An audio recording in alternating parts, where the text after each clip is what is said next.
లోక్సభ ఎన్నికలు తుది అంకానికి చేరుకున్నాయి. ఆఖరి విడత ఎన్నికల ప్రచారానికి నేటితో తెరపడనుంది. సాయంత్రంతో ప్రచారం బంద్ కానుంది. మైకులు మూగబోనున్నాయి. జూన్ 1న 7వ విడత ఎన్నికల పోలింగ్ జరగనుంది.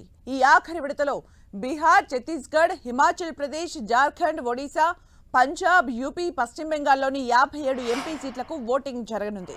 మొత్తం 904 మంది పోటీ పడుతున్నారు. ప్రధాని మోదీ పోటీ చేస్తున్న వారణాసి నియోజకవర్గానికి ఈ విడతలోనే ఎన్నికలు జరగనున్నాయి. ఇప్పటి వరకు 6 విడతల్లో 486 స్థానాలకు పోలింగ్ జరిగింది.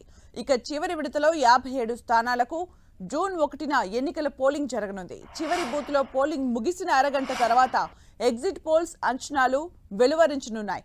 ఇక ఎగ్జిట్ పోల్స్ అంచనాలు పక్కన పెడితే అసలు ఫలితాలు వెలువడేది జూన్ 4న.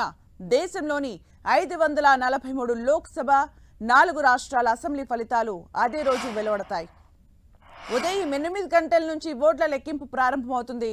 లోక్సభ ఎన్నికల్లో మొత్తం 8360 మంది అభ్యర్థులు పోటీ చేశారు.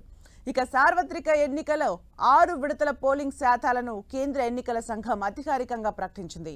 మొదటి విడతలో 66.41%, రెండో విడతలో 66.71%, మూడో విడతలో 65.68%, నాలుగో విడతలో 69.16%, ఐదో విడతలో 62.20%, ఆరో విడతలో 63.37% పోలింగ్ జరిగినట్లు ఈసీ ప్రకటించింది.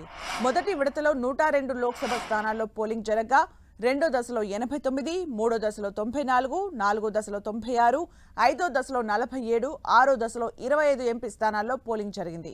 ఎల్లుండి జరగనున్న 7వ దశలో 57 ఎంపీ స్థానాల్లో ఓటింగ్ జరగనుంది.